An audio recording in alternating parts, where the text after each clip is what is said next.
Abutin pala dito hanggang hagdan, no? Grabe.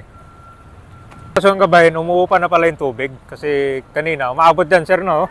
Grabe pala, oh. Kilala as the commercial fishing hub of the Philippines and once part of Malabon dati. Ito po yung Navotas City.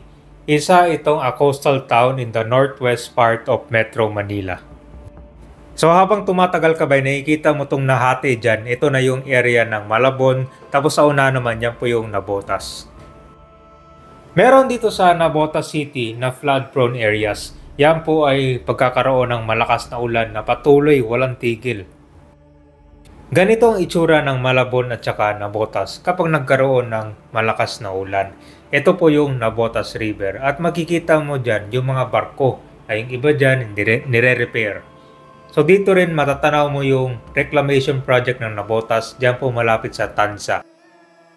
Pupuntahan natin ngayon itong area ng Navotas City at ating alamin ang sitwasyon dito lalo na sa may M. Nabal Street.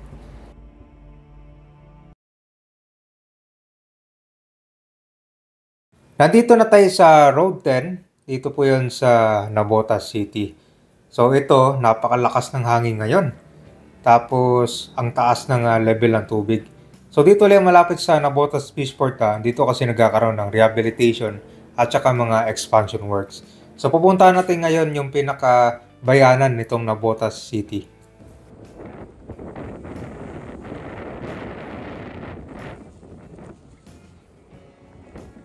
Tayo sa M. Nabal Street.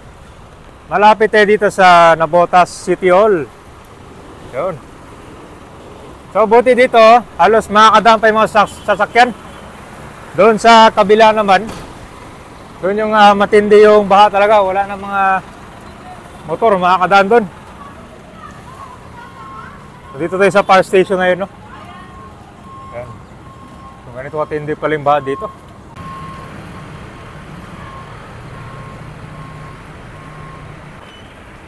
Grabe. Doon sa may Tansa, mas mataas na yung level doon ng tubig doon. Dito halos kon pa lang to, hindi pa maabot hanggang tuhod.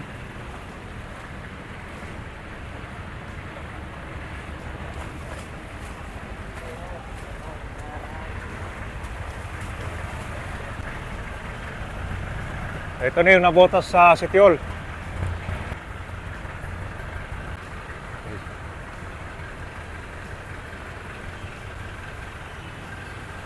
Dito na uso yung mga padjak na malalaking gulong tulad yan, no? Dahil dito kasi pag nagkaroon ng malakas na ulan, parang common na yung pagkataas ng tubig dito.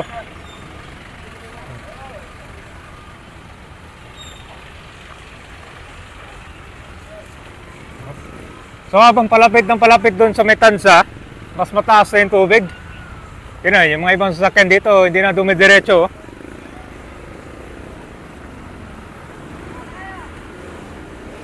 Grabe, ang taas pala dito. Okay.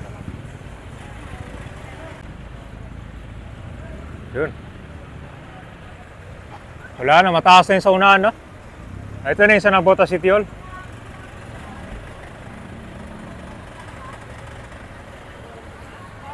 Pero itong sasakyan kabay, no? Mukhang didiretso yata siya doon.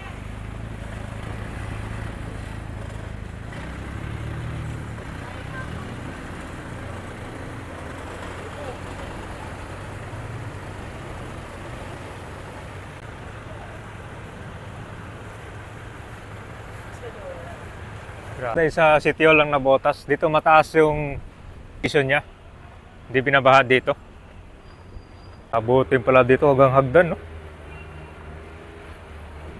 Taas.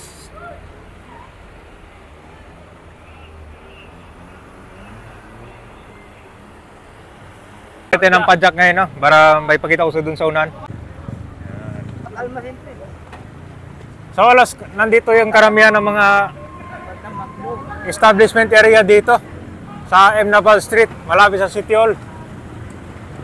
So dito halos kaunti na lang yung mga sasakyan na dumadaan dahil mataas na yung tubig doon sa unahan, no? May mga bangko dito, Jollibee, halos kakatabi sila yung kabilang side.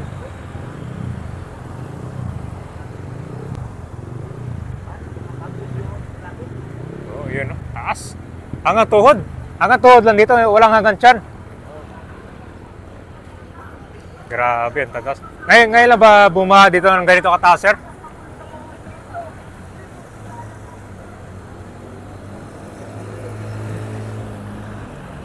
Yan na, kahit yung kung kami, padyak, inaabutan pa rin, no?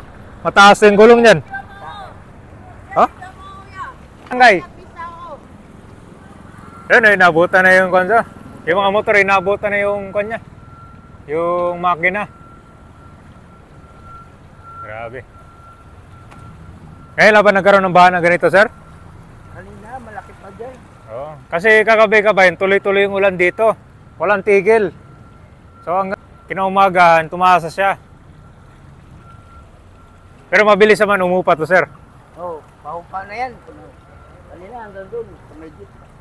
Hanggang sa may gate. So ibig sabihin pala itong sitwasyon kabayan, umuupa na pala yung tubig. Kasi kanina, umaabot dyan, sir, no? Yung mga gate na yan, taas talaga.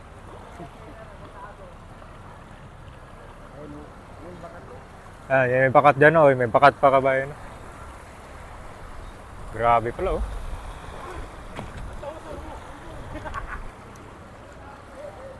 Ito na yung pinakamatinding baha, sir, o meron pa dito mas mataas? Hanggang, dati mataas pa dyan. Oo. Grabe pala, oh. Makakapasok pa dyan. Kulimlim na ulit, oh. Kung lalakas yung ulan dito.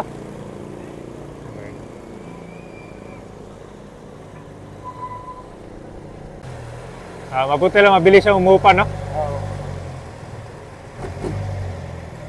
Dito yung pinaka-busiest na kalsada kabay ng Nabota City.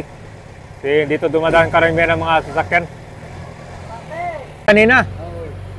Grabe, mataas pala. Abutin na dyan sa halos malapit na sa pintuan ng tindahan. Ganun kataas pala yung tubig dito kanina. Mag-alasing ka na dito, makulimlim na. Ulan na naman ang malakas yan. Kung magkakaroon pa ng ulan ulit, sir, tataas ulit to. Tataas ulit. Oh, mabilis sa ba tumaas dito? Hindi.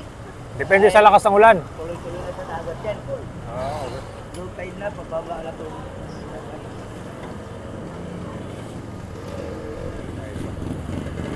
yung iba, naglalagay na sila ng dito sako, oh, para hindi pasukin ang tubig.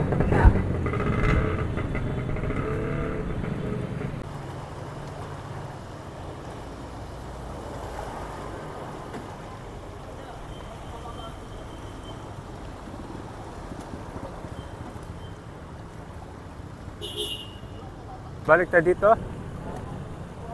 Grabe, ang taas na, oh. Saan papunta itong sasakyan, sir? Ha? Saan to sila papunta? Paikot yan. Paikot na? Oo, pabalik ulit. Grabe ito, oh. Grabe, oh. Halos abot na sa ako, no? Bumper. Yung taas ng tubig.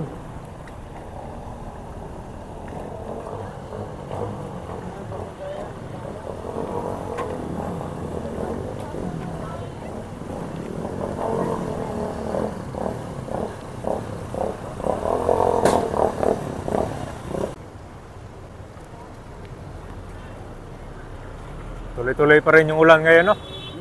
So, kabay, no? Nabota City Hall. Ang taas na pala ng City Hall dyan. Ito, nandito na yung mga military truck, oh. Ayan, libreng sakayan, sir, no? Oo. So, kabay, may mga libreng sakay na dito. Yung mga truck na malalaking gulong. Yun. Mukhang galing pa sila sa... Laban ang bira yun.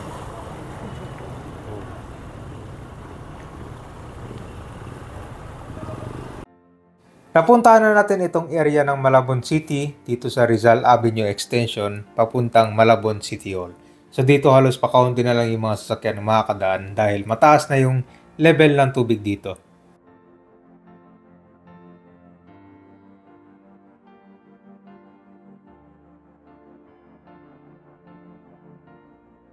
Ito yung Nabotas River at sa kabilang side yan na po yung Nabotas City.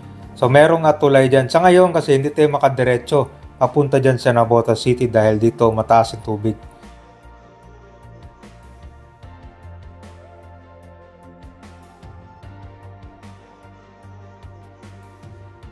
Diyan pala sa unahan matatagpuan yung reclamation project dito sa Nabotas.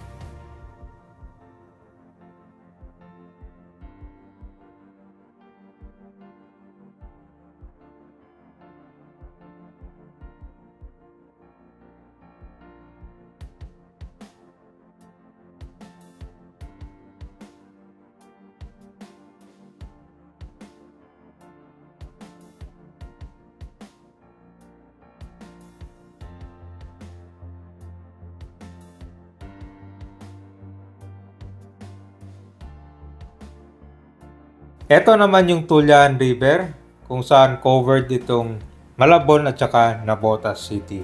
Ito ay nagkaroon na ng Tulyan River cleanup. Marami mga burak ang naitanggal dyan.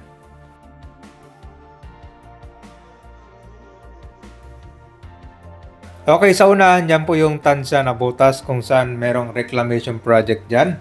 And then sa pinakamalayo naman yung ginagawang project din na bagong airport dun sa Bulacan, Bulacan.